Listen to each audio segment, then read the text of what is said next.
El siguiente programa es de clasificación A, apto para todo público, contenido cultural, de opinión e informativo. Sintoniza la barriada, un programa original donde podrás disfrutar de secciones muy variadas. La barriada, otra cultura plasmada en su diario acontecer, rememorando el ayer, sus leyendas, sus historias, vivencias que la memoria se van quedando plasmadas. No te pierdas la barriada, un programa divertido junto a Rodrigo Castillo que anima la velada. La barriada, El programa que rememora historias, el diario acontecer de la vecindad en la voz de sus protagonistas. la barriada. Escúchalo en www.radiocolonialec.com. Les damos la cordial bienvenida a todos ustedes a esta transmisión, sábado 25 de julio del 2020, a través de la señal de Radio Colonial EC. Estamos llevando a cabo esta transmisión. El día de ayer, 24 de julio, se conmemoró el natalicio de Simón Bolívar. Su nacimiento ocurrió en el año de 1783. El lugar del nacimiento del Libertador es Caracas, Venezuela. Este personaje se le atribuye la independencia de Ecuador, Perú, Bolivia, Colombia y Venezuela. El principal propósito de Bolívar era unir a todos los países del continente en una sola gran patria. Volviendo al plano local, los acontecimientos más relevantes de la semana, tenemos como principal noticia que Quito ya supera los casos confirmados por COVID-19 al registrar 11.900 casos frente a 11.778 de la ciudad de Guayaquil. Esto convertiría a la capital en el primer cantón con más infectados del Ecuador. A propósito de la Perla del Pacífico, hacemos el extenso saludo a esa ciudad por sus 485 años de fundación y a todos sus ciudadanos que habitan en ellas.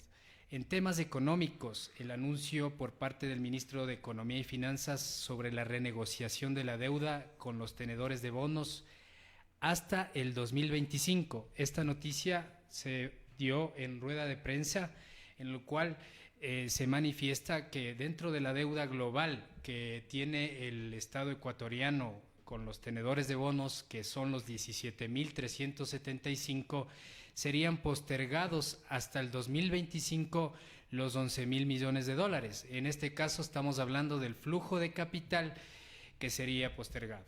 En relación al interés, se vendría a dar una reducción de 9.2% a 5.3% en promedio. En tiempos de pandemia, la situación que está atravesando el Ecuador va a ser momentos duros. En esto quiero citar un texto de una carta enviada por parte de Eugenio Espejo al Cabildo quiteño, en el cual decía: la ignorancia que se encuentra sumido el pueblo es la principal causa para la propagación de las epidemias. Como ustedes pueden ver, la situación de Quito, lamentablemente, en forma personal, dando un comentario personal en este medio de comunicación, al ser un espacio de opinión, creo que es justo decir lo que está pasando en Quito. Lamentablemente, la irresponsabilidad de ciertas personas al no cumplir con las medidas de seguridad ha hecho que Quito sea una de las ciudades con más contagios en el país, tomando en consideración que la densidad poblacional comparado con Guayaquil es sumamente mayor. Estamos hablando de que Quito tendrá ya aproximadamente de 2.700.000 habitantes a 3 millones de habitantes, en lo cual podríamos tomar en consideración esta reflexión que voy a dar a continuación. Pienso que lo importante es tomar las medidas en serio. Lamentablemente la ciudadanía esto no está acogiendo con la responsabilidad y la seriedad del caso. Vemos que siguen habiendo fiestas clandestinas, vemos que personas en las calles, no son todos, no vamos a generalizar, el 15% será un 10%, no utilizan la mascarilla, vemos aglomeraciones. Lamentablemente la situación económica hace que la gente tenga que salir a las calles a ganarse el pan del día. Lamentablemente no vemos por parte de las autoridades un plan en el cual sirva de referencia para poder bajar los contagios. Hay personas que necesitan trabajar, salir a trabajar, y personas que están en condiciones de pobreza. Lamentablemente ni el municipio ni por parte del gobierno han hecho que estas personas en los lugares de alta confluencia, donde hay bastante aglomeración de gente, se pueda esto evitar.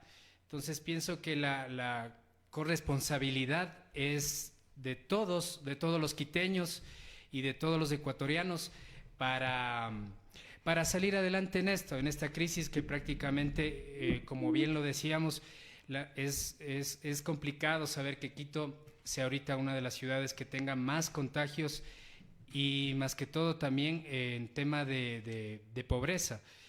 Quito ha de ser una de las ciudades ahorita con los niveles más altos de desempleo, de pobreza.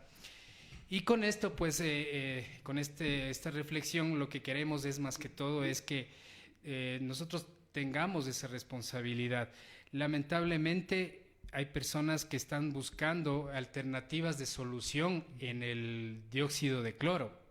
Hemos visto este químico, que esta sustancia en la cual algunas personas se han pronunciado, algunos profesionales, epidemiólogos, tenemos profesionales en esas áreas que tienen sus tesis en el cual están en contra de que se ha utilizado el dióxido de cloro como una alternativa, y hay otras voces en las cuales y testimonios que dicen vuelta a todo lo contrario, que se están curando con el dióxido de cloro. Eso sería importante establecer un canal de comunicación, porque de cierta forma todo esto tiene que ser comprobado bajo un experimento, ¿no?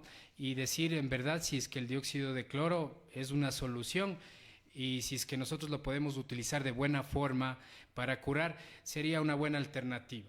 Con esto pues quiero dar la bienvenida, no me quiero extender más, dando también el criterio pues de nuestros invitados a lo que estamos conversando aquí sobre la situación que está pasando en Quito, y quiero dar la oportunidad pues estamos con Mauricio Galindo sobre lo que opina pues de lo que yo acabo de denunciar del Eugenio Espejo, lo que él una vez mandó en el año de 1783 al Cabildo quiteño, lo que pasaba en ese tiempo de las epidemias que había en ese entonces. Está pasando igual o es relativo, haciendo una analogía de lo que está aconteciendo ahora ya en el 2020 en la ciudad de Quito. Te doy la bienvenida, Mauricio, y te escuchamos. Bueno, muchas gracias por la invitación nuevamente, un gusto siempre estar aquí. Y bueno, Eugenio Espejo, por encima de un gran político, fue un gran médico, tal vez muy adelantado para su época, que hizo algo haciendo un paralelismo con otra figura histórica que es recordada por dar algunas supuestas predicciones, que eran Michel de Nostradamus o Notre Dame. Él era médico también y aplicó algo parecido a lo que dijo aquí que debía hacerse Eugenio Espejo. La gente, tanto en la peste negra de Europa en 1470, que es la época de Nostradamus, como en Quito en el siglo XVIII, cuando lo hace, aplica la misma fórmula Eugenio Espejo, la gente moría alguien y cogía la ropa y se tapaba con la misma ropa o con la misma cobija, y ahí estaba la enfermedad. Entonces lo primero que él dispuso, igual que lo hicieron antes algunos médicos, entre esos Nostradamus, es quemar esa ropa, y ahí viene el criterio de la ignorancia. Pero la ignorancia, obviamente, él habla también de la pobreza, porque mucha gente que no tenía que ponerse esa ropa consideraba que debía servirle a alguien más. Ahora, ¿qué es lo que estamos sufriendo en el Ecuador? En el Ecuador hay un proceso de depauperización de la vida de las personas, y de esa depauperización es como que podríamos poner entre comillas, aprovecha la enfermedad, porque cuando uno está estresado, cuando uno tiene que salir, cuando uno no tiene un espacio físico adecuado para vivir, lamentablemente sale y con todas esas características en contra se enferma, y eso se difunde. Hay que ver las barrios donde está más difundido, en zonas del sur, en la Belisario Quevedo, donde está el barrio de la Comuna, que es de los más populares del norte de Quito, como ejemplo. San Roque. San Roque, que El son centro zonas de habitación indígena histórica y que son bastante depauperizadas, o sea, tugurizadas. Entonces, si yo tengo un espacio pequeño donde comparto y ya no tengo que comer y salgo a trabajar, si me enfermo a los demás. Entonces, la situación más allá del análisis, obviamente médico, que es muy importante, es un análisis sociopolítico de la situación, en que no hay una fórmula, porque tampoco al gobierno le interesa dar ninguna fórmula, y la propia Conferencia Episcopal Ecuatoriana, a los años que veo que pide renuncia de un ministro, que es el ministro de Salud. O sea, el ministro de Salud simplemente sigue las recetas del área económica del gobierno Moreno. Él ha plegado totalmente a la idea economicista del gobierno actual, y dentro de ese economicismo supuestamente se pagó la deuda para que den más recursos y no hay los recursos. Y de las noticias que se ve, la famosa renegociación no les ha dado resultado, porque dicen que los tenedores de deuda están exigiendo más cosas, que la real renegociación no es lo que ellos expresan. Ya se debe 4 meses en algunas instituciones del Estado. La idea era que el Estado sobrecargado reducen al mínimo, pero tampoco les pagan. Y ahí viene la pregunta de Vladimir Álvarez Grau: ¿dónde está la plata? Porque préstamos han tenido a morir, pero no se ve por ningún lado. La producción está en la lona desde hace rato, no es, hablamos del programa anterior, no es de ahorita. Entonces el problema es estructural, que ahorita nos cae encima más de enfermedad esta, la pandemia, ligada ya a la depauperización anterior de la calidad de vida de los ecuatorianos en general. Ya. Ahora vamos con Salvador Velázquez, bienvenido al programa. ¿Cuál es tu apreciación de lo que está aconteciendo en Quito? Muy buenas tardes y nuevamente gracias por la oportunidad de dirigirme a Radio Audiencia Colonial. Bueno, realmente, en términos generales, nos falta a nivel del país prácticamente. ¿Qué es lo que pasó a nivel país? Se manejaron las cifras por el gobierno, se ocultó información a conveniencias posiblemente de este gobierno. La gente no le creyó, no creímos en la mayor parte de ciudadanos, no le dábamos mucha importancia. Cuando ya brotó el tema de Guayaquil, como que nos asustamos un poco e intentamos obedecer. Prácticamente obedecer desde el punto de vista de cumplir. Pero como el tiempo ya se fue haciendo mayor y las cosas de esas, prácticamente hubo una especie de rebeldía, de protesta civil. Hay una pregunta a los dos para después de entrar al tema que nos hemos planteado en el programa, más bien para ir viendo, porque este programa que nosotros hemos preparado para todos ustedes para hablar sobre la perspectiva electoral, que también viene ligado a esto. ¿Piensan ustedes que, a los dos, no? Igual a ti la pregunta que va, la situación que se está viviendo, si es que hubiera un liderazgo y hubiera un buen gobierno, ¿crees que no hubiera tantos contagios y la ciudadanía si fuera corresponsable, en el sentido de que se quedara en su casa, bueno, tomar ahorita ya las medidas de seguridad, si hubiera liderazgo, hubiera una buena labor del gobierno, una buena gestión del gobierno en cuanto al tema de dotar en los hospitales, dar todo eso? ¿Tú piensas que si hubiera un buen gobierno, la ciudadanía si fuera corresponsable en el sentido de utilizar la mascarilla, de tratar de no contagiarse? En ese sentido, ¿piensas que si hubiera un buen gobierno con un buen liderazgo, la gente si fuera corresponsable, o piensas que tal vez por la idiosincrasia de las personas del común ecuatoriano no se va a dar o fuera menor? ¿Cuál es tu opinión, Salvador? Ya, yo había planteado hace un rato que es la desobediencia civil. Entonces esa desobediencia se da desde el punto de vista de la falta de credibilidad del potencial que tenía la pandemia.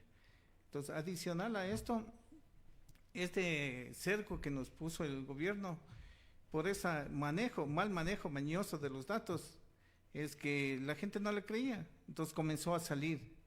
Una, porque prácticamente los bonos o las canastas familiares no llegaron a los lugares que deberían haber llegado. Entonces yo, a riesgo de mí y de mi familia, yo salí a buscar el pan de cada día, ¿no? Entonces eso nos da la connotación de que faltaba un liderazgo, falta de gestión y liderazgo por parte del gobierno específicamente. Esos dos puntales podría ser desde el punto de vista de la desobediencia civil a a esta pandemia que hemos tenido. Mauricio, tu idea, si hubiera un buen gobierno con liderazgo, si hubiese contrarrestado los contagios, hubiese sido mínimo. O sea, el liderazgo tiene que ver también con la gobernanza, y la gobernanza es nula en este gobierno. No había ninguna planificación, y llegó la pandemia y la planificación que ellos tenían, entre comillas, era deshacer las instituciones del Estado. Entonces, al deshacer, por ejemplo, el sector salud, llegó, y en zonas de Guayaquil, donde se votaron por sueldos, entre comillas, a los especialistas de diferentes áreas, llega y arrasa porque los que estaban eran jovencitos, la mayoría, con palabras de médicos cuando se les preguntó cuál era la razón, o médicos no especialistas en el área que no habían ejercido, o se contrató venezolanos o cubanos que les pagaban menos. Entonces, hay varios niveles. Primero, a Moreno no le interesa el liderazgo. O sea, una cosa es cuando yo quiero ejercer, y otra cosa es cuando yo estoy ahí porque estoy haciendo un negocio o porque realmente me pusieron. Moreno tiene una combinación de me pusieron y no me interesa. Entonces, él no le interesa ejercer ningún liderazgo. Por eso, en Carondelet hay una mesa donde hay 4 señores feudales que reparten las áreas de influjo, y ninguno comenta con ellos, y a Moreno no le interesa gobernar sobre eso. Entonces, ahí, en esa fragmentación, es que llegan los problemas que han ido llegando, y no hay respuestas claras ni respuestas hacia un norte de nada. En muchos países se está planteando esto de la renta básica universal, para que la gente no salga. Aquí ya habíamos hablado, te suben la luz, te suben el agua, te suben la gasolina, te botan del trabajo y después no salgas. O sea, y ves que en la pandemia hay negociados, o sea, hay una destrucción. Yo sí le veo al Ecuador como un estado no viable ya. O sea, porque no hay por dónde que no haya problemas, ni problemas generados por nuestra propia idiosincrasia, y que tiene que ver también con una situación. El decir permanentemente de la gente no me interesa la política, y al decir no me interesa la política viene por cualquier anochecido y votan. Y si hubiera una democracia real, el Consejo de Participación Ciudadana le hubiera destituido ya a Moreno, o el Consejo Nacional Electoral, porque no ha cumplido con su plan de gobierno. Nosotros no votamos por un plan neoliberal, nosotros votamos por un plan de gobierno que era distinto a este. O sea, con todas las bemoles que pueda tener Correa y todo eso, el plan que Moreno ha aplicado fue el plan de gobierno de Lasso, y nosotros no votamos por Lasso. Sí, y efectivamente por el tema de la Constitución. Por ejemplo, en cuanto al tema de la Constitución, yendo en esa perspectiva, se ha violado la Constitución de cierta forma. Pero bueno, vamos entrando en el tema de materia de lo que nos habíamos planteado. Se llevan las elecciones a cabo en Argentina, ¿sí? Y Macri dejaba el poder. Y cuéntanos un poco, Cristina Fernández, algo parecido que se puede dar, porque vamos a comenzar analizando a profundidad el tema del proceso de Alianza País, cuando fue igual Correa, binomio con Lenín Moreno y con Glass. Vamos a analizar, estamos aquí con Salvador Velázquez y Mauricio Galindo. Ellos nos van a dar una orientación, se podría decir de cierta forma, para tener una perspectiva clara de cómo va a ser la tendencia y cómo ver el tema político, porque es importante saber que el país se ha vuelto como decir un dicho, sálvese quien pueda. Entonces, lamentablemente estamos viendo que las autoridades no ejercen su trabajo como debe de ser. Entonces, vamos analizando el tema vamos con Salvador, vamos analizando el tema de Alianza País. Sabemos que ahorita, en la actualidad, el presidente Correa está impedido, legal o ilegalmente, al decir legal o ilegalmente, por un juicio, por 3 juicios, de cierta forma, y no puede ser candidato. Pero hay la posibilidad de que se pueda lanzar un candidato por parte del movimiento, del respaldo de las personas, de la ciudadanía que está apoyando o apoyaba el proceso de la Revolución Ciudadana. Entonces vamos analizando esos datos para tener en cuenta eso. Aquí quiero partir con algo, con el tema de lo de Argentina. No sé si Mauricio puede darse lo mismo que pasó en Argentina, que se tenía un gobierno igual neoliberal, encabezado por Macri, y después se dio esa tendencia de la gente dar la oportunidad por un candidato. En este caso, Cristina Fernández no podría ser presidenta, también creo, ¿no? Y fue como vicepresidenta. Ese caso se podría dar aquí en el Ecuador. Bueno, tratan de analizarlo mucho haciendo como una analogía, pero hay que tener en cuenta que Macri era de otro partido político. En cambio, Moreno llegó por Alianza País y él cogió Alianza País, la escindió en dos partes, se quedó con una, la otra la arrojó, le extinguió al partido, y ahora lo que quedaba del partido original, que después se llamó Revolución Ciudadana, ha sido destruido, o sea, ha sido arrojado del listado de partidos. Entonces, desde ahí no podría ser. Además que Cristina Fernández seguía controlando en mucho los juzgados y la tenía todavía juicio, cuota de poder ahí en el gobierno. Tenía una cuota de poder que le permitió ser candidata. A mí un abogado me decía que Correa podría nomás ponerse candidato a la presidencia porque la ley no es retroactiva. Y que él ya fue, pero podría ser de nuevo candidato. Sin embargo, aquí hay un proceso. Mauricio, ese sería el tema de la consulta popular. El proceso claro, pero lo que me decía es que ninguna ley es retroactiva. O sea, que se aplica para atrás, pero no para adelante. O sea, que él podría ser candidato, o si le diera la gana para presidente, me dijo, pero que lo ideal sería para vicepresidente, para que no haya ninguna interpretación ni nada. Pero viendo que eso podría darse, se arman todos estos juicios. Antes de ayer salió pues una noticia del Procurador General del Estado, Íñigo Salvador, que decía que no hay ninguna prueba de que Correa ni Glass han recibido sobornos. O sea, que se le acusa por la capacidad volitiva de influir sobre la gente. Eso no existe. Entonces están actuando en ilegalidad, y en ilegalidad permanente desde la posición de Julio César Trujillo. Es en la práctica una dictadura que desaparezcas un partido político de tu enemigo para que no ganes. Eso no sucedió en Argentina. ¿Por qué? Porque además de que el partido de aquí de Correa era una figura unipersonal, Alianza País, en Argentina el partido, el justicialismo, el peronismo, es un partido histórico que es independiente de la figura de los Kirchner, y en este caso la Cristina Fernández, y que no participó en el poder, en el último poder. En este participó Alianza País en el poder, fue destruida Alianza País, y entonces Correa se agarró de otro partido que también está siendo destruido. Sin embargo, en América Latina y ahorita más en el Ecuador son figuras caudillistas, y yo sí creo que Correa en el partido, la figura de Correa va a arrastrar votos en el partido que se ponga. Y Correa no sé si realmente puede ser candidato, pero el candidato que ponga él ya tiene fijo entre un 15 a un 20% de votación. Y ahí viene lo que vendrá luego. Ahí sería luego para analizar la situación de los indígenas, porque hay una situación bastante rara con Leonidas Diz. Aquí vamos ahora con Salvador. Hay una situación en tema de las seccionales, las últimas seccionales, porque estaba pendiente analizar las seccionales en cuanto al tema de la intención de voto que tuvo el partido de Alianza País con el partido de las 5.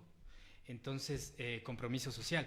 Entonces, esas tendencias en cuanto al tema de que, de cierta forma, en las seccionales no participaba Rafael Correa como candidato, pero la Alianza País todavía tenía fuerza. O sea, pero ¿por qué se da esta situación? Porque tal vez la gente busque o piensa que todavía Rafael Correa no se ha ido del todo de Alianza País. Entonces, ¿cómo va ese análisis en cuanto al tema, entrando al tema de las seccionales, de las últimas seccionales? Porque ahí se establece que Alianza País tuvo mayor votación que Compromiso Social, que el partido de Rafael Correa.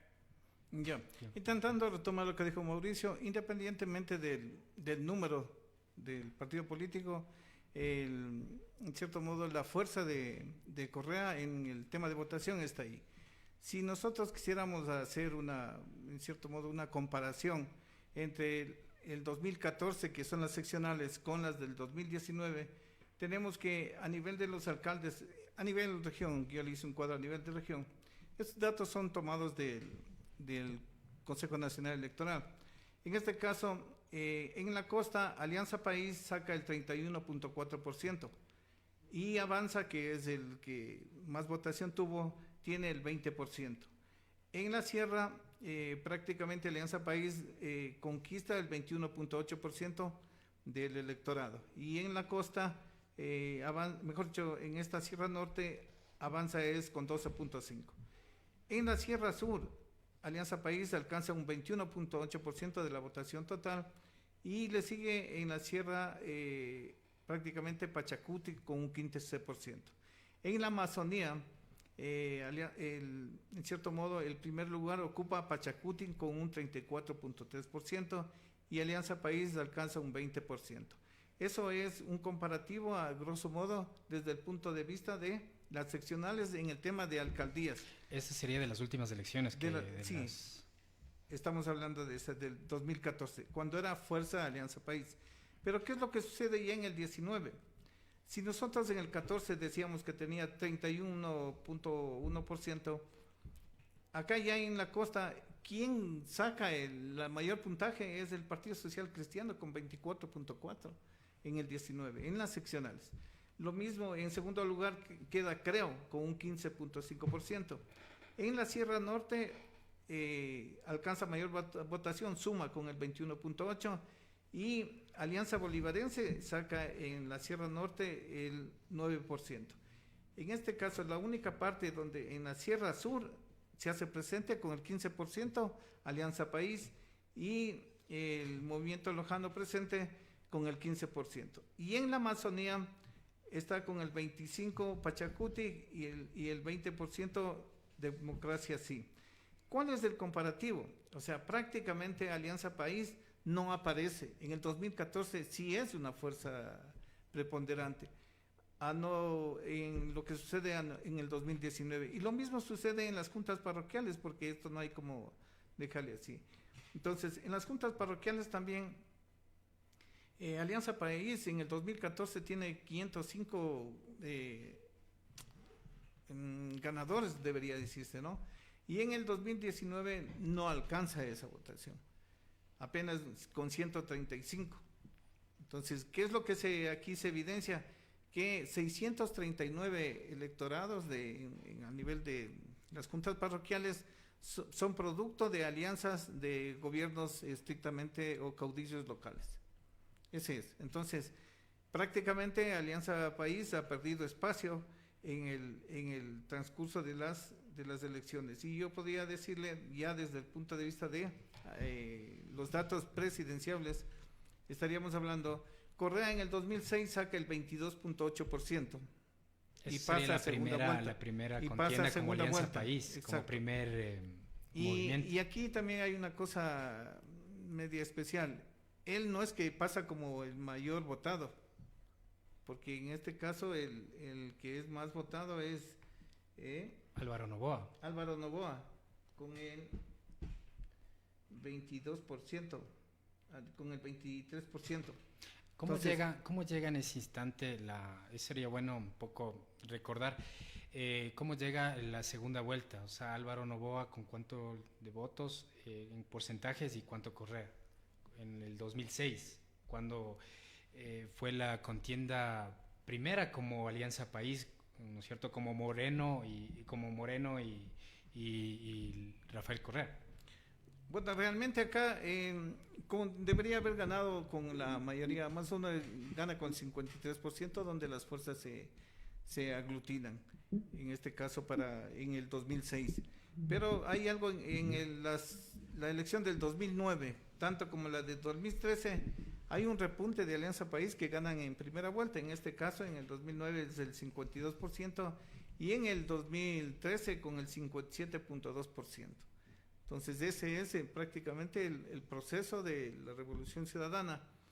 Y solo para acotar ahí, en las elecciones del 2017, Moreno en primera vuelta gana con 39.4%. Ahí se ve un descenso en cierto modo, del potencial que tenía en la Revolución Ciudadana, ¿no? Y Lazo tiene un buen sube, ¿no? Lazo tiene un 28%.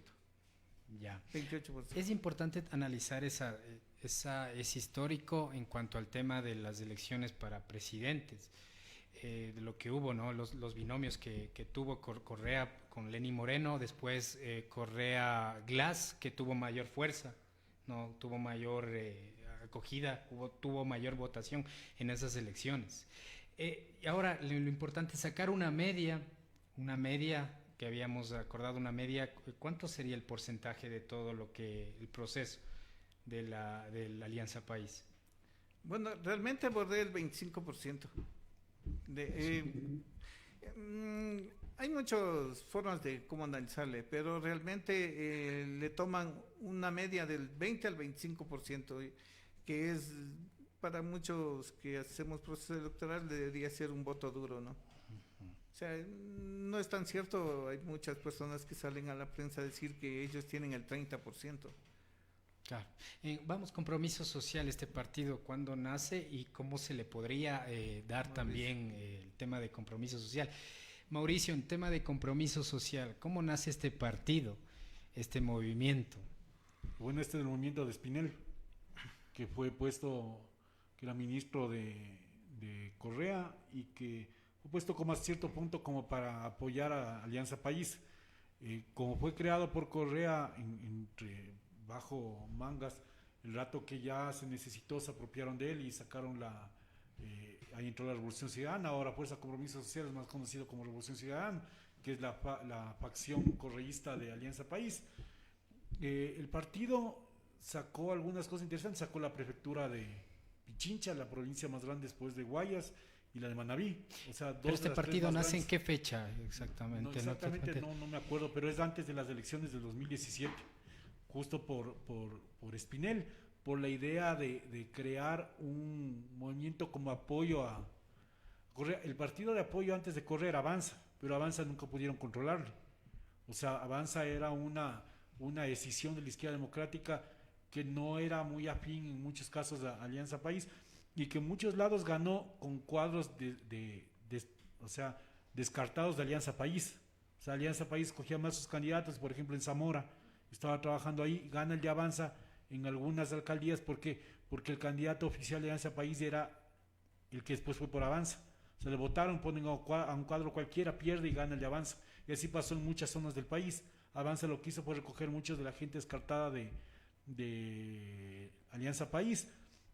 Fuerza Compromiso Social lo ha hecho ahora de nuevo. O sea, recogió la facción de Alianza País escindida con el problema entre Correa y Moreno y Glass, y ellos están ahora ahí. El partido tuvo una votación obviamente interesante al haber ganado dos de las tres prefecturas más grandes del país.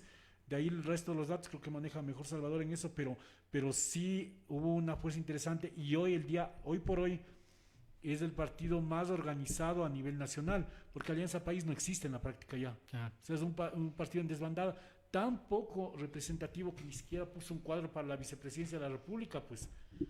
O sea, es impresionante que el partido, entre comillas, que gobierna, no haya sido capaz de poner un solo cuadro para la vicepresidencia. Y ahí se nota claramente que era un partido caudillista y que aparte de todo es una inexistencia, que lo único que es un conjunto de amigos que trabajan en función de sus propios intereses, o el día de hoy en la asamblea.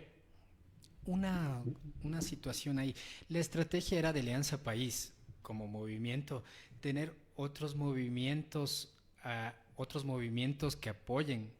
O sea, como decir, tengo yo el partido, tengo el movimiento, tengo en sí el grande, y tengo, como se puede decir, cartas bajo la mesa, bajo la manga, en los cuales, digamos, si llegara a pasar cualquier cosa, yo saco a flote este partido. Esa es la idea de Alianza País, en el cual, qué sé yo, si Alianza País llegara a tener una crisis o alguna situación, apoyarse con estos movimientos, tanto Avanza como Compromiso Social.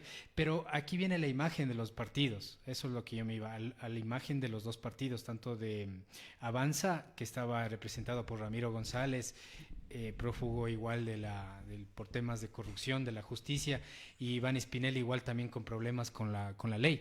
Entonces, ¿qué es lo que ahí sería importante decirlo?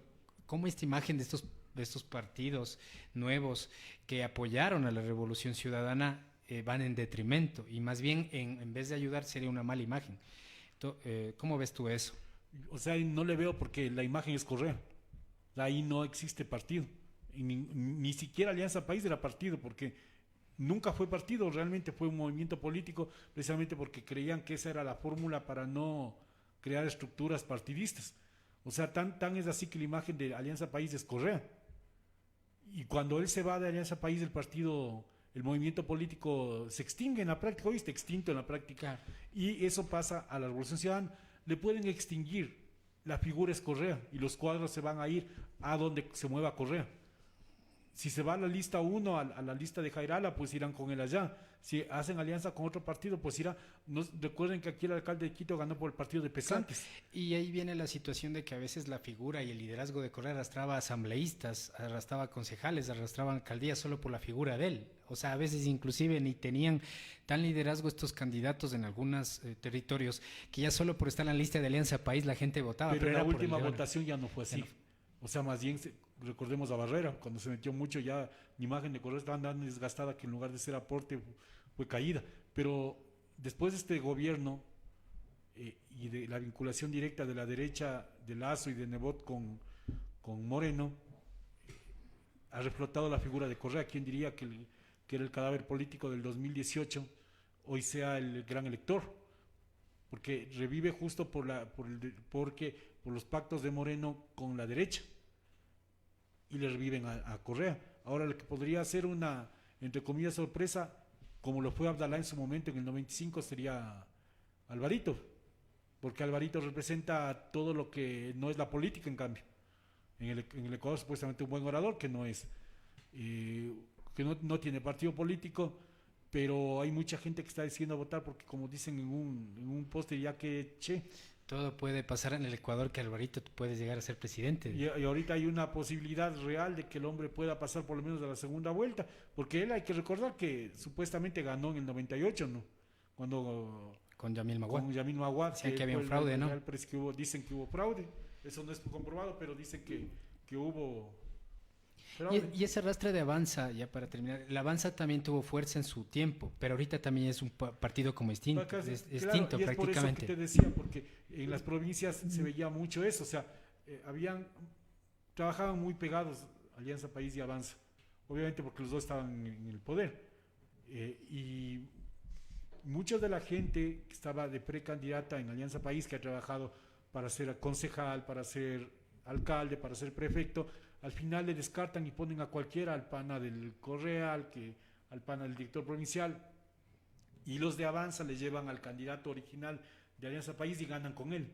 Por eso es gran cantidad de alcaldías, prefecturas, juntas parroquiales son de Avanza, porque son gente descartada de Alianza País. Pero aquí, Mauricio, viendo la parte histórica, haciendo ese análisis, es lo que ha pasado lamentablemente en nuestra democracia y por eso que los partidos se extinguen, porque hay esta especie de figuras caudillistas en los cuales se creen dueños de los partidos.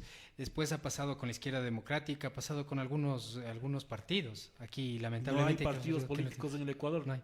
Con Salvador hemos hablado bastante del Partido Socialista, por ejemplo, que es un ícono, es tal vez el último gran partido histórico de con ideología Ecuador. y o no, se podría decir, es bien difícil decir, o sea, que no hay ideología. En el Ecuador, los socialistas han pactado con Raimundo y todo el mundo, igual que la mayoría de partidos políticos, pero ahora es un partido caudillista de nuevo, o sea, alrededor de la figura de Enrique Ayala Mora, y la mayoría de los partidos son eso, o sea, no son organizaciones políticas, son grupos de amigos, son camarillas de amigos que gobiernan entre ellos y no dan apertura real a una democracia interna. La democracia interna en los partidos políticos es casi nula, si es que no por decir nula.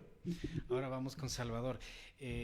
Haciendo el análisis, la intención de voto de Correa sería de un 20%, 23%. Ahorita estamos que no van a ir terciando por la lista 5, sino que ahorita prácticamente están conformando este partido UNES, Unión por la Esperanza. Entonces, la figura del candidato que pueda ser indistintamente hombre o mujer, pesaría una alianza que hipotéticamente lo habíamos planteado, le daría mayor fuerza a este movimiento. Vemos ahorita que Leonidas Diza ya hizo, ya más adelante igual vamos a hablar sobre eso, hacer hipotéticamente una situación que puede haber una alianza entre el movimiento indígena y UNES, y el candidato que se lance entre esos dos movimientos puede pasar a la segunda vuelta en las elecciones del 2021. Ya, miran, en lo personal, yo pienso que Mauricio también, leemos datos históricos y vemos cuál sería la tendencia. En este caso, el estas elecciones, para mi concepto, desde el punto de vista de los números, se van a parecer a las del 2006, que en el 2006 hubo 13 binomios. Entonces, ese número abultado de movimientos o partidos políticos que van a la contienda electoral disgregan o dividen el tema de los porcentajes. Entonces, en este caso, si nos remitimos... Dispersan el voto. Dispersan el voto. Entonces, ¿cuál sería la alternativa? Entonces, ¿quién sacase, en cierto modo, entre 20 y 25% en la primera Vuelta. en la primera vuelta, estaría opcionado a pasar a la segunda vuelta? Entonces, con mucho asombro, yo veo que muchos analistas le dan como ya, incluso hay unas encuestas prestigiosas por ahí, que hacen comparaciones, quién pasa a la segunda vuelta, el candidato de Correa y Creo, el candidato de Correa y Otto, el candidato de Correa y, digo usted, de algún movimiento de derecha.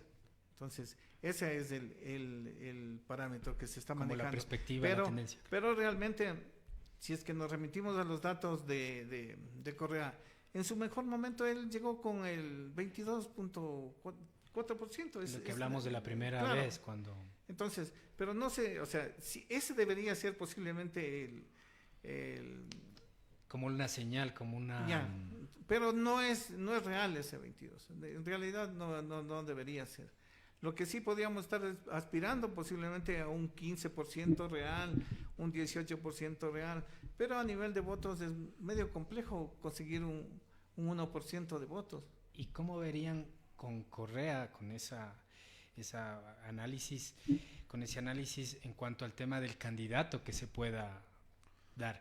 ¿Tú cómo ves, Mauricio, con tu experiencia, cuál sería el candidato que tal vez pueda ir por UNES? Como presidente y vicepresidente, sería ¿qué candidatos? Bueno, ¿Qué personajes? Bueno, primero UNES es una asociación de algunas organizaciones, de las cuales hay algunas que no tienen personería jurídica electoral. Dentro de la personería jurídica electoral, la única que le quedaría es la lista 1. Entonces debería ir por la lista 1, porque hay un proceso dentro del Consejo Electoral encabezado por Verdesotti y por Pita de defenestrar a cualquier rastro de correísmo porque se creen cruzados en contra de Correa. Ya, una vez que esto está llegando a punto feliz para ellos, lo que le queda es la lista 1. En la lista 1 está Jairala. Jairala querrá una cuota de poder. Los indígenas, yo creo que está alejada la situación, porque Yacu Pérez no va a pactar con Correa. Quedaría a Vargas, que no es que tenga mucho arrastre, pero aportaría con algo, y el otro gran referente era Isa, que en eso hay una situación bastante rara. Isa, para mí, o tiene pésimos asesores políticos que creen que ellos solitos van a llegar al poder, o él pactó con el gobierno, y lo que quiere es bajarle votos a Correa. Es una de las dos, que no le veo ninguna otra razón, porque él sabe que solo no va a llegar, o realmente creen los indígenas, el grupo de indígenas, porque no son los indígenas, el grupo de indígenas de Cotopaxi, de alrededor de Tibán, sobre todo, más que del propio Isa, que ellos sin Correa van a llegar, o sea que sin alianzas van a llegar. Eso es utópico, en el Ecuador no va a pasar. Correa va a sacar una votación importante en Quito, sobre todo por dos factores que habíamos conversado. Primero, el sur es de él, la votación de Yunda, esa sí es de él, y la de Luisa Maldonado también es de él. Y en el norte de Quito, la votación que tuvo Montúfar va a plegar mucho a él, y la de Paco Moncayo. ¿Por qué? Porque el norte de Quito era el norte burocrático que ya no existe. Mucha gente que no votaría por Correa ni viendo volar un burro, ahora ya piensa votar por Correa. Hay como la idea de que mucha de esa gente que está desencantada por todo esto votaría por Alvarito. Yo creo que al final van a terminar votando por Correa, porque son más afines. En Quito sí funciona algo la idea de la ideología y de que hubo un pasado idílico en que se vivió mejor con Correa, y eso va a terminar pesando en el momento real de la votación. El resto de candidatos, hay una difuminación estructural de la derecha alrededor de varios candidatos, de los cuales creo que el que destaca es Sonnenhorstner, pero él va a ser golpeado duramente cuando empieza a bajar lo de la pandemia y se vean las reales cifras de la tragedia que ha sido para el Ecuador esto. Porque no es una tragedia solo de vidas o de residuos de gente enferma que va a quedar marcada, sino una tragedia económica, una tragedia social, una tragedia de gestión, una gobernanza terrible, paupérrima. Eso le va a terminar cobrando factura a él y a Lazo, porque Lazo ha reconocido que es parte de eso. ¿Qué otro candidato hay que le dispute la hegemonía en Quito a Correa? No existe. En Manabí no tiene contendiente Correa. Celi no tiene pegue ni en Puerto Viejo, de donde es él, que es el que fue puesto por suma. Entonces parece que van sumando montones de candidatos chiquitos para que le bajen votación a Correa y en una segunda vuelta, entre comillas, se enfrenten Otto y Correa y ahí ver cómo hacen para que gane. El problema es que ahora hay una nueva mayoría en el Consejo Electoral que está totalmente decidida a impedir que Correa gane de la manera que sea. Si fuera por votación, bien perdido, pero ya demostraron en la última votación en que perdieron el Consejo de Participación Ciudadana, que como dijo Richard Martínez, ahora la realidad ha superado a la legalidad. Entonces eso hay que tener en cuenta. Uno tiene que irse fijando las frases que va oyendo dentro de un gobierno para recordar qué es lo que está pasando. Y hay cosas indescriptibles en el Ecuador, como que un consejero nacional electoral venga a decir que debe borrar un partido político y no le pase nada. O sea, solo en un país desinstitucionalizado, cosa que fue generada por Correa, y en varios artículos le dijeron que lo que estaba haciendo se iba a ir contra de él al final, y está pasándolo ahora a él sufriendo. Lo que él aplicó le están pasando a él, pero lo de ahora es magnificado. Entonces, el gran elector que uno está pensando que no va a ser, para mí sí va a ser Correa, en función de eso, independientemente del partido, lo que sea, y los indígenas, para mí están ahí para bajarle votos a Correa. Porque no es incomprensible desde un punto de vista político que crean realmente que ellos van a ganar sin alianzas.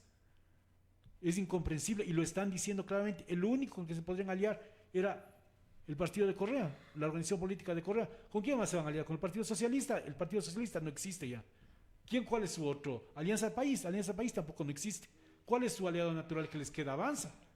No hay más. No creo que se vayan a aliar con Lazo ni con Sonnenholz, sería el colmo.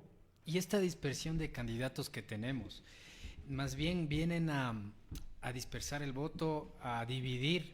De cierta forma hablábamos de los sistemas de los sistemas de partidos que debería existir. Ahí tenemos, por ejemplo, teníamos el sistema bipartidista que es aplicado en Inglaterra, en Estados Unidos.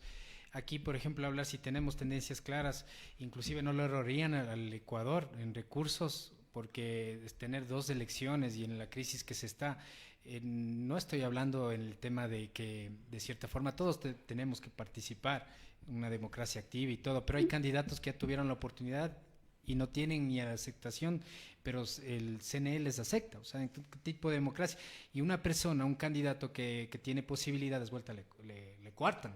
Entonces eso no se va. Porque Fernando Valda, que no de sacar ni el 0.2%, que hasta el mismo Correa, cuando él era presidente, hasta se hacía mofa, se burlaba. Él se burlaba inclusive de Alberto Acosta, cuando tú recuerdas ahí en los enlaces ciudadanos que le decían no de sacar el 0.1%, y cuando pasaba las elecciones pasaba eso, ¿no? Entonces acá también el tema de los indígenas en cuanto a la situación de Leonidas Issa, que en verdad tiene apoyos, y justo salía un editorial que ya voy a leer, dice que él agradece a 30 organizaciones que lo nominaron como precandidato, y se menciona que sería el binomio Lourdes-Tibán. O sea, ¿cómo tratar de ver? O sea, de cierta forma, si yo tengo una empresa, digamos, está funcionando equilibradamente, yo quiero que esa empresa despunte, pero yo para eso veo una persona que me ayude, un buen administrador, un buen perfil, no para que me hunda. Pero depende de qué es lo que quieres. Bueno, en forma general es un ejemplo, sí, un poco, es un ejemplo no tan, o sea, un ejemplo para ponerlo en contexto, se puede decir, pero de cierta forma nosotros vemos que la Lourdes Tibán no le va a ayudar. O sea, de lo que estaba, de la situación como estaban en ellos, tratar de hacer, por ejemplo, un binomio como hablábamos con Augusto Tandazo, que por ahí puede coger fuerza, o con Correa, y sacar solo un movimiento de izquierda. Viene un personaje en el cual ya tuvo la oportunidad de gobernar, de servir al país como asambleísta.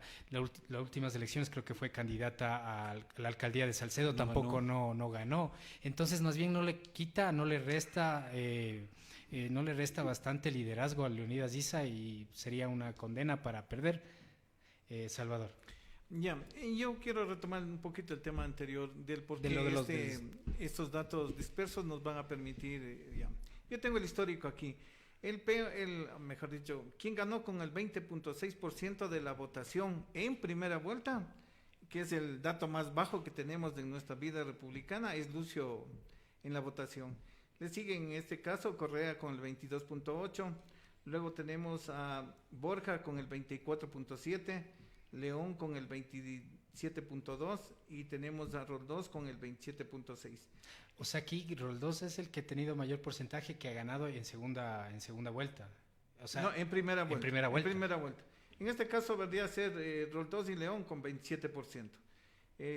Y de ahí tenemos, póngase a Maguad, que ganó con el 34.9% en la primera vuelta. ¿Por qué es necesario hacer los datos de primera vuelta? Porque ese es el puro pulso que el movimiento, la alianza que hicieron y les logró sacar ese porcentaje de votación. Entonces ya el valor de la segunda vuelta casi viene a ser irrelevante, porque lo único que intentan es como que repartirse el pastel, hacer convenios para poder ganar, ¿no? Porque necesitan la mayoría de votos.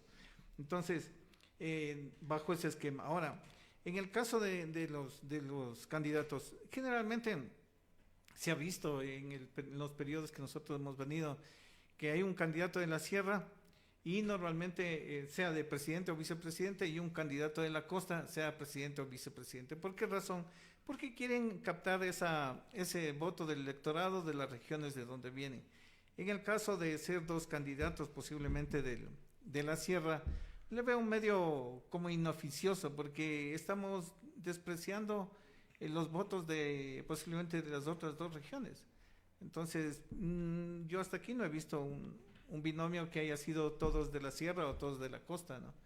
Desde el punto de vista electoral. Entonces, en el caso del compañero Issa, yo pienso que si es que ganase las elecciones de las primarias en el movimiento indígena, en las comunidades, nosotros estaríamos pensando en que hay una declaratoria de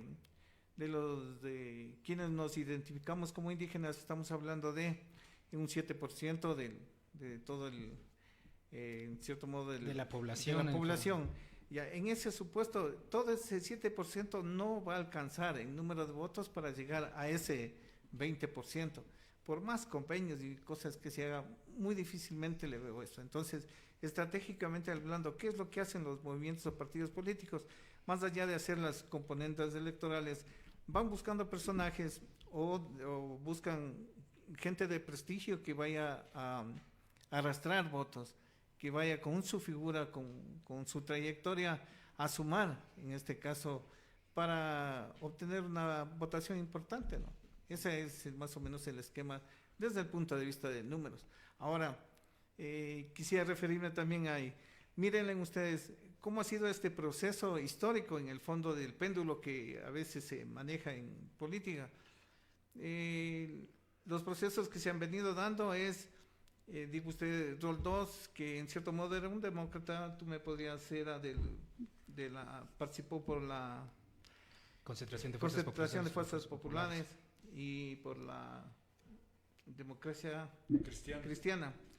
Y luego vino León, que era específicamente el Partido Social Cristiano. Él era en alianza con el Partido Liberal Radical, Blasco Peñarrera. La coalición con el Partido Liberal. Ya, entonces se entiende que es un gobierno de derecha.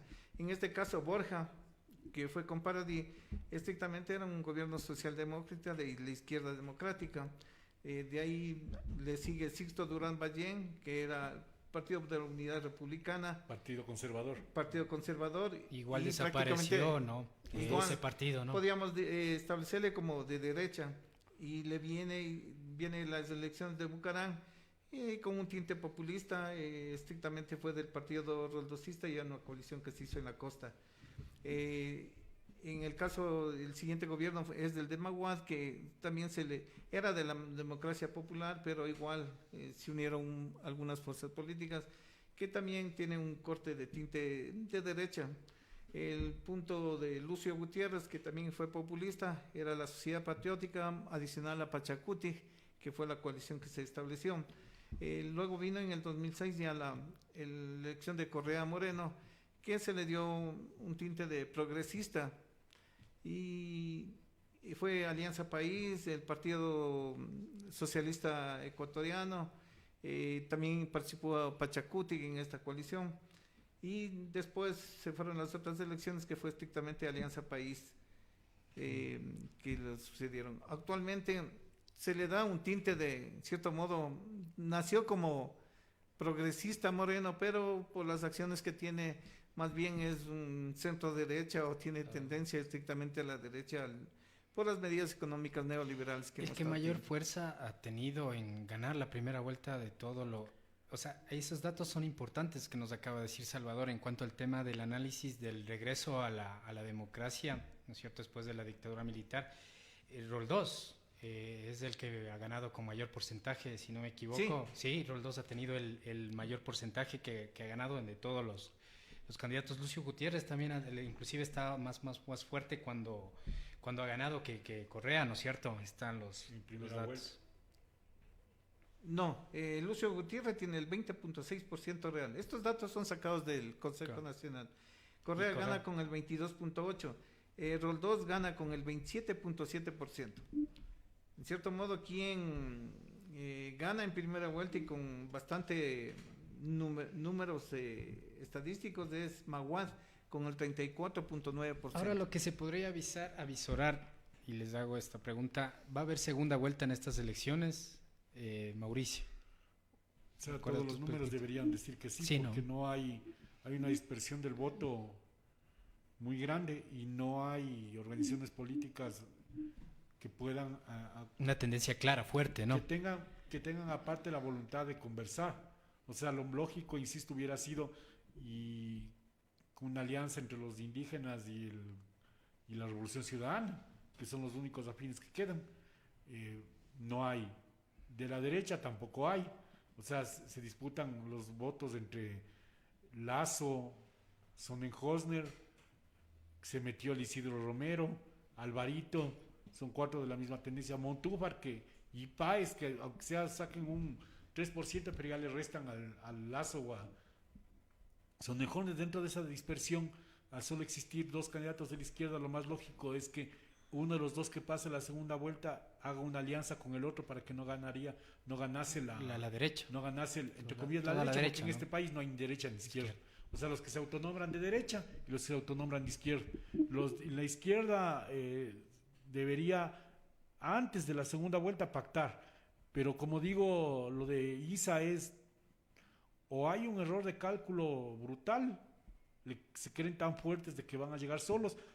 Además, en estas épocas se ve feo que los 2 candidatos se autoproclamen indígenas, pues. O sea, el Ecuador es más complejo que simplemente un grupo de indígenas de cierta zona del Ecuador. Hay nacionalidades de todo tipo y entre las que no se consideran nunca los mestizos. O sea, parece que hay un discurso muy, muy fuerte alrededor del mestizo aliado a Alianza País. Entonces, y partidos que en la práctica no existen, como Social Cristiano, pondrán a la Cristina Reyes o le apoyarán a Sonnenhosner, pero hay que tener en cuenta también que ahora hay paridad, tiene que ser candidato o mujer para la presidencia o para la vicepresidencia. Entonces tiene que ser hombre o mujer, y en esto hay que aplicar la posición regional. En Alianza País se hablaba mucho en un momento de Casinelli, y ahora se está hablando de Yalc, y también se está hablando de Aguiñaga. Aguiñaga es el cuadro menos opcionado. Sería el menos opcionado por todos los líos que tiene del pasado, de los problemas que tiene. Quedarían esos 2. También se habla de una de las manos derechas de Correa en su última fase en el gobierno, que es Luisa González, que era la secretaria de Administración Pública en la fase final y que ha estado a cargo de la Revolución Ciudadana este último tiempo. Entonces por ahí puede haber. Y no hay que descartar también que mucha gente de la Alianza País ha salido y están volviendo donde Correa, porque ya quieren saltarse de este gobierno y pasar al otro. Claro, y eso más que todo atenta también contra la democracia y entre la imagen de los ecuatorianos. ¿Cómo se va a ver esos candidatos? Y ahí viene el camisetazo. Por ejemplo, ¿cómo le ves tú en la parte histórica? Siempre así se ha dado esto, el tema Pero de hay los camisetazos camisetazos. que no son provocados, por ejemplo, en el caso son raros, ¿no? Pero sí existen. El más claro fue el de Jaime Roldos Aguilera, pues él, él era clarita la campaña de Assad Bucarán, Roldos a la presidencia, Bucarán al poder.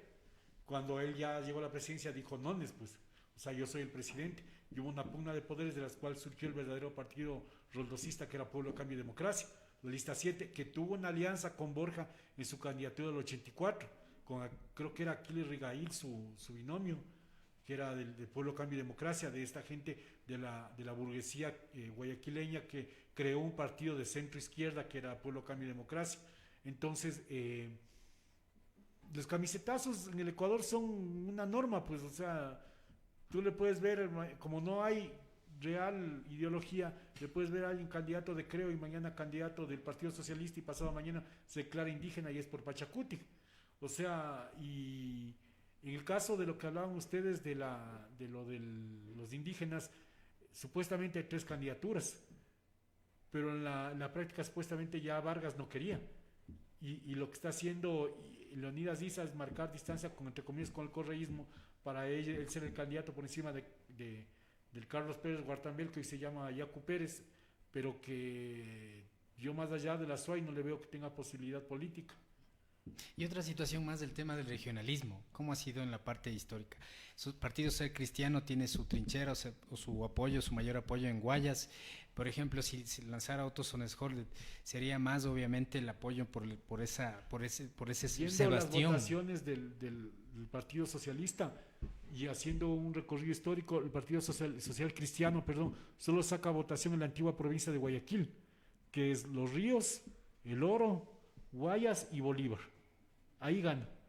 Y teniendo en cuenta que el Partido Social Cristiano nació en Quito y que fue en un momento dado un partido nacional. Y Otto Sonnenscholz no tiene partido. Se presume que va a ir por el Social Cristiano. Claro, no le quedaría alternativa porque crear un movimiento que tal vez no sea tan visible o la gente no lo puede identificar al rato de votar, le va a pesar menos votos. Hay un proceso atrás de Sonnenscholz que tiene que ver con la democracia popular, que no tiene igual partido político pero está metida ahí y que es ligado mucho en esencia al Partido Social Cristiano, porque los dos compartieron la misma madre, que fue el Partido Conservador. Pues haciendo un análisis desde las oligarquías de quienes estaban ligados a eso, la democracia popular que hoy gobierna en el Ecuador, porque hay que recordar que el Julio César Trujillo también. Trujillo, Rosángela Dum, que es la principal asesora del presidente, el ministro de Energía, de Recursos Naturales No Renovables, el Ortiz, era democracia popular, y hay un montón de democracias populares metidos en el gobierno, que están auspiciando además solapadamente la candidatura de Sonnenscholz en algunos, la mayoría, y otros de Lazo. Pero al final, este partido sin existir está ahorita gobernando. El Ecuador es un caso curiosísimo, ¿no? 2 partidos sin un voto gobiernan, Ruptura y la Democracia Popular. Que ni ganaron ni un voto. Y es porque, por lo que dice Salvador, lo que decías tú, la falta de un liderazgo político que obliga a este señor a estar reciclando figuras que en su época fueran vilipendiadas por la opinión pública y que vuelven de cadáveres insepultos a revivir porque el señor considera que ellos son lo mejor con lo que puede gobernar. Pero eso tiene que ver con quién se rodea también. Y eso. A cuanto al tema de los indígenas, ¿cómo es el histórico de Pachacuti? Porque eso también sería importante ver cuál ha sido la acogida, la tendencia de ellos en las elecciones que ellos han podido. ¿Ha habido candidatos indígenas en las elecciones? Mauricio. De candidato a presidente, no creo que ha habido. No nunca ha habido. Nunca ha habido. Y mujer ha habido la Teresa Minuchin. Así es. La doctora Tibán también estuvo cierto que estuvo de candidata. Pero no han tenido mucha acogida, ¿no? O sea, en general lo indígena en el Ecuador tiene una fuerza como de choque, pero somos una sociedad racista, Mauricio. Pero más allá del racismo, pero verás que de dónde viene el racismo. Fíjate quiénes son los racistas ahorita. Los racistas ahorita son los indígenas, porque no quieren pactar con nadie. O sea, nosotros somos los dueños de la verdad y ustedes tienen que plegar a lo que nosotros queremos. Y eso no funciona ya. O sea, porque este es un país reconocido en función de estos grupos minoritarios que no contaban antes como pluriétnico y multicultural. Pero en la práctica no está sucediendo eso porque cada vez se abroquelan más la gente en sus sitios. Todas esas reivindicaciones, esas propuestas se fue recogidas en la Constitución del 2008, ¿no? Entonces, de cierta forma, como que los movimientos indígenas apoyaron a la Revolución Ciudadana porque justamente les iban a ser representados en ese cambio, ¿no? Pero ellos, ¿cómo llegar en este contexto que actualmente, como está la situación?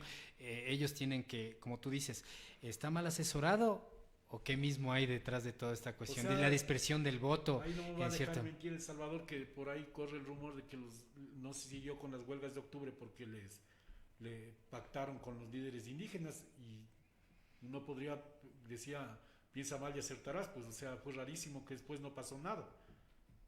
Y a mí, insisto, que la candidatura de Isa o de que él va a tratar de salir de candidato, no creo que no piense que sin alianzas no va a ganar. O está, insisto, o está muy mal asesorado o realmente hay ahí una voluntad de quitarle votos al correísmo. Y eso justo viendo inclusive lo que tenía Salvador, cómo llegaron los presidentes con base, el histórico, todos los presidentes del Ecuador con alianzas, porque eso es lo fundamental. Ahora, ¿tú cómo ves la situación de tener todo este listado de candidatos y en los cuales la mayoría, representan a sectores específicos? Obviamente Lasso, pues los banqueros son de cierta forma, ¿no?, que apoyan. ¿Cómo ven ustedes el tema de Guillermo Lasso?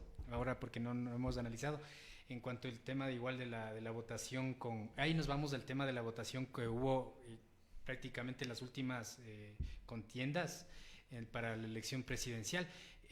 Prácticamente había un empate técnico, inclusive decían que Lasso había ganado y eso se dio, o sea que estaba así en la última elección. ¿Cómo ve eso, Salvador? A ver, en alguna oportunidad ya habíamos planteado que las seccionales que pasaron en el 19 prácticamente eran casi como para ir conquistando los bastiones políticos previos a estas elecciones del 21. Y en este caso, digo usted, el Partido Social Cristiano tiene un 19% de alcaldías a nivel país. Y en estas no es a puro pulso son 4 o 5. Y las otras son bajo convenio específicamente. Creo tiene el 12% de estas alianzas. Y en cierto modo los candidatos locales, de los movimientos locales, ellos tienen en cierto modo el 26% de ganancia en lo que corresponde al tema de las elecciones. Pero hay un dato curioso que yo quisiera hacerles notar desde el punto de vista de las elecciones y a la pregunta que tú hiciste. Lasso tiene el 28.1 en la elección del 17 y gana en cierto modo Moreno con el 39.4%. Entonces, su punto máximo, su pico más alto haciendo el mejor trabajo fue el 28.1 de Lasso. Y dudo mucho que eso se vuelva a repetir. Entonces, ¿cuál sería la base ideológica prácticamente, su punto más bajo o una media de él, o una base sólida de él? Igual hablemos de un 20%.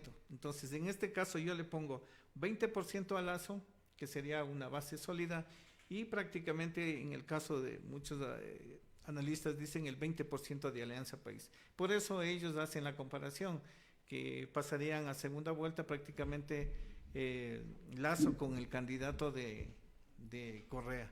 Ese es el esquema. Ahora, ¿cuál sería la propuesta real desde el punto de vista ya de lo que sucedería? Yo me atrevería a decir que más allá de poner las actitudes, los puntos ideológicos de existir en cada uno de los movimientos o partidos políticos, sería que no estamos pensando en país. En serio, no estamos pensando. Yo estoy de acuerdo que hay el camisetazo y no es problema. Pero el tema sería si es que los dos estaríamos pensando en deponer actitudes, en deponer ciertas ambiciones personalistas del grupo y pensar en el país. Si eso sucedería, yo le dejo atrás el camisetazo. O sea, hasta yo diría, no importa, ahorita unamos el agua y el aceite, como saben decir desde el punto de vista medio informal o chabacano. Yo no le vería nada raro, diga usted, una alianza entre, diga usted, Otto con algún movimiento indígena. Claro, Porque prácticamente el movimiento indígena está dividido. O sea, no es que, ¿acaso la CONAIE es la que representa todo el movimiento indígena? No, es parte del movimiento indígena. Entonces, que es una fuerza, sí. Es más, yo aquí les daría desde el punto de vista de números. Antes se decía que la costa, por el número de votantes, era el que ponía los presidentes. Y en el ADGOR decía, la costa pone los presidentes y la CONAIE vota los presidentes. Por ese medio sui generis que ha pasado. Pero en este tema, por las circunstancias de llegar al electorado, no todos tenemos internet. Entonces se les va a cuesta arriba el mensaje es llegar a la ruralidad. Entonces yo creo firmemente, por los datos que yo tengo, que quien va a poner el presidente va a ser, en cierto modo, el voto rural. Entonces quien haga un buen trabajo a nivel de la ruralidad, creo que estaría como que apuntándose a estar en la segunda vuelta, desde el punto de vista de números. todos los candidatos que posiblemente vayan para la presidencia para el 2021, algunos no tienen movimiento político, eso también no. Ahorita, por ejemplo, Lazo está, creo, Celi con Suma, Balda, él sí creo que formó, creo que tiene ya un movimiento escrito. No tengo idea. No o sea, los datos específicos. pero Otto Sonnescolder no tiene, todavía están viendo. Leonidas Issa tampoco no tiene no, él no tiene, movimiento. ese es un movimiento social, el MUC. ¿Y cuánto falta ya para las elecciones, para inscribir? O sea, la cosa es lo que dice Salvador, el Ecuador es una mitificación de lo indígena, creyendo que son un bloque sólido, que son la maravilla, que el imperio inca, por ejemplo, fue el cielo en la tierra, cuando en la realidad nada de eso es cierto. Son seres humanos como todos nosotros, que tienen ambiciones, que tienen situaciones, y que todo eso se va a reflejar el rato de que vayan a eso. O sea, inclusive podría asomar lo que dice Salvador. Yo creo que esta misma Lourdes Esteban puede terminar pactando con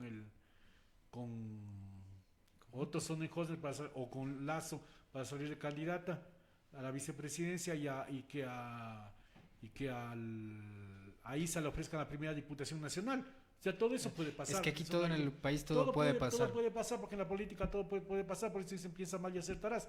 O sea, lo que está haciendo Issa es demostrarse, está un muñequeo de fuerza, sobre todo contra Yacu Pérez.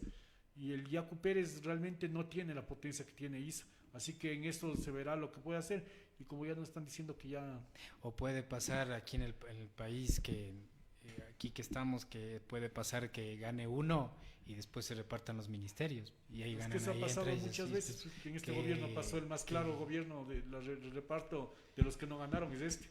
Claro, imagínate, tienes, digamos, un ejemplo, llega Otto Sonnescolder, pero le da Esteban, le da Leonidas Issa, le dan los ministerios, lo mismo que nada. Bueno, ganan solo ellos, pero la ciudadanía, lo que justamente tú decías, el objetivo de los ciudadanos, los intereses que tiene la ciudadanía, serán mermados, serán otra vez serían obstaculizados. Entonces, de cierta forma, por ejemplo, ¿cómo se ve esa situación? Porque la ciudadanía va a llegar a un punto de que va a salir otra vez a las calles y de eso va a generarse otra situación más complicada para nuestra democracia, Salvador. A ver, retomando también la idea esa, ¿cómo no quisiera que exista unos convenios mínimos, acuerdos mínimos de lo que se habla, para poder llegar a que se conformen unos colectivos que vayan a cumplir esas expectativas del ciudadano, que nos saquen, no nos va a sacar de la pobreza, pero va a ser un paliativo. Nosotros estamos endeudados de ya casi hasta el 2030 ahorita, y con las nuevas préstamos que hemos tenido, yo no sé qué pase a nivel del país.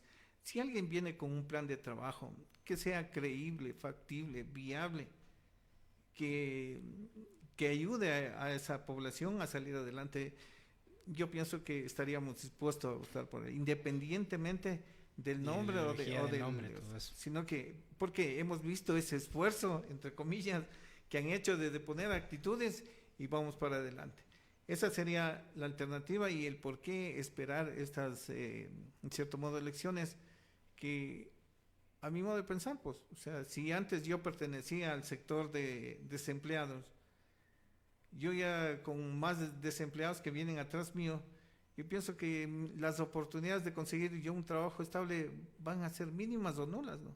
Y eso es lo que pienso que el ciudadano está pensando y está ansioso a ver cuál es la conformación, cuál es la fórmula más bonita que se presente en la palestra para intentar votar por él. Porque yo pienso que llamar a la rebeldía, a no votar, o al voto blanco, o al voto nulo, No nos lleva yo pienso que a ningún lado, ¿no? Claro. No es factible. Ese sería mi criterio. Ya, tenemos que terminar esta transmisión. Ha sido un gusto haberles acompañado aquí con nuestros invitados. Igual, pues la próxima semana estaremos igual por esta misma hora, estaremos haciendo las transmisiones. Y quiero dejarles esta frase que dice: el éxito en la vida no se mide por lo que logras, sino por los obstáculos que superas.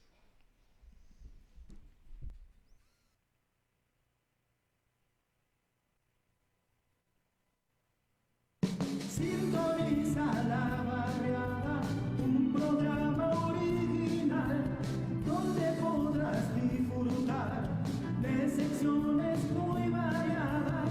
La barriada, otra cultura plasmada en su diario acontecer, rememorando el ayer, sus leyendas, sus historias, vivencias que en la memoria se van quedando plasmadas. No te pierdas la barriada, un programa divertido junto a Rodrigo Castillo que anima la velada. La barriada, El programa que rememora historias, el diario acontecer de la vecindad en la voz de sus protagonistas. la barriada. Escúchalo en www.radiocolonialesc.com.